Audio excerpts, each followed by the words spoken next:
And when they talk about Rwanda, they mean Tutsis. Je le répète en français. Le journal anglais The Guardian avait écrit « Une nouvelle génération de Congolais est en train d'émerger ». Et cette nouvelle génération de Congolais a développé un sens de blâmer les Rwandais à tous leurs malheurs. Et lorsqu'ils parlent des Rwandais, ils veulent dire les Tutsis. Pour que les Tutsis ne souffrent pas de cette généralisation abusive, il est plus que temps que les Tutsis eux-mêmes cherchent à séparer les blés des livrets, comme dans la Bible. Il faudra que les Tutsis paisibles commencent à se désolidariser des criminels, des nazis, des gens qui ont cru qu'à cause du mensonge, ils vont instaurer l'apartheid comme ils ont réussi à le faire au Rwanda, avec des mensonges. Et s'il faudra dire quelque chose aux extrémistes Tutsis, les Nyarugabo, les Miller, les Rubenrois, il faudra leur dire leur mensonge trouvera la vérité partout.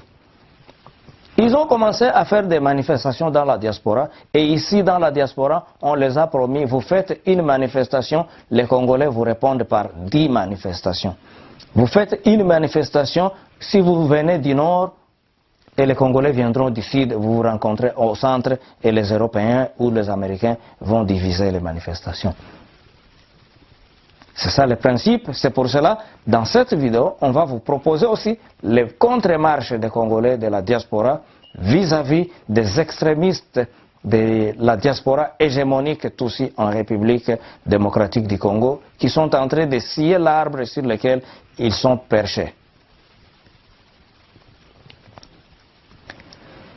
Il est plus que temps aux Tutsis paisibles de chercher par tous les moyens de se frayer un nouveau leadership.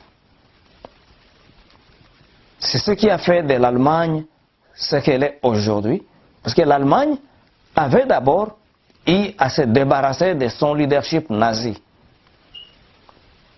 Bien sûr que c'était sous le tutelage américain, mais pour exorciser l'Allemagne des démons de la violence, il était question de lui donner un nouveau leadership. C'est pour cela que nous proclamons du haut de la toiture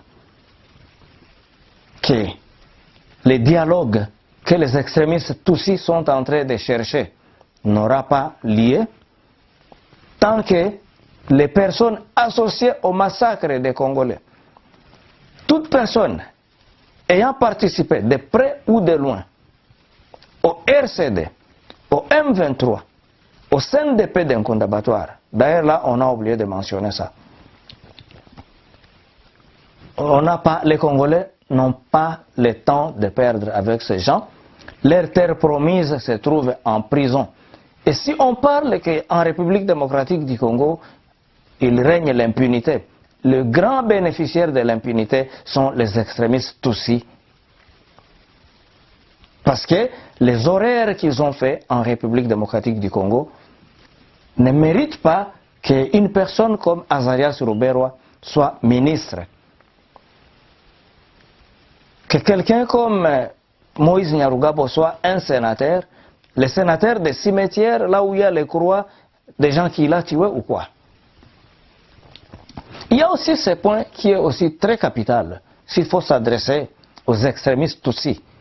Ici, on ne fait plus la généralité abusive, la généralisation plutôt abusive, parce que nous nous sommes adressés aux paisibles Tutsis, qui sont épris du sens de la paix et de la justice. Nous sommes ici pour leur dire ceci. Lorsqu'un combattant a pillé, volé, violé et tué, où est-ce que Moïse Nyarugabo était, lui qui dit qu'il est l'avocat de tout le monde?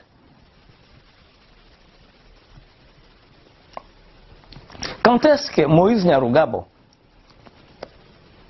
va révéler aux Congolais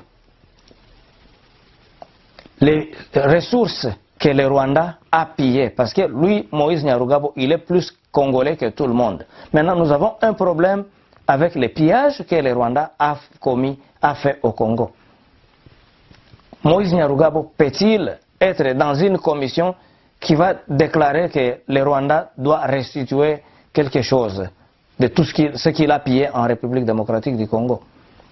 Au contraire, si aujourd'hui on dit qu'il y a quelque chose qui se passe au Rwanda, le Rwanda est ceci ou cela, mais Moïse Nyarugabo, qu'est-ce que lui, avec son organisation, le RCD, lui et les Rubero et consorts, qu'est-ce qu'ils ont fait de ce qu'ils ont pillé pendant l'occupation de l'Est avec leur républiquette qu'ils voulaient créer? Eh bien, c'est très choquant et c'est moqué des Congolais lorsque les Ruberois, les Nyarugabo, les Miller se présentent encore et font des points de presse. Lorsque nous voyons les Ruberois, lorsque les Congolais ordinaires voient Ruberois, Nyarugabo et consorts, ils se souviennent du jour qu'ils ont coupé l'électricité à Kinshasa. Ça, il faudra bien le dire à Azarias Ruberois, il faudra bien le dire à Nyarugabo, il faudra bien le dire à Miller, à leur lieutenant. Lorsque vous avez décidé, vous qui êtes Congolais et fiers de l'être, qui est ce Congolais qui peut menacer d'exploser la barrage d'Inga? Qui est ce fils ou fille de la République démocratique du Congo qui peut couper l'électricité, l'eau et l'électricité à Kinshasa?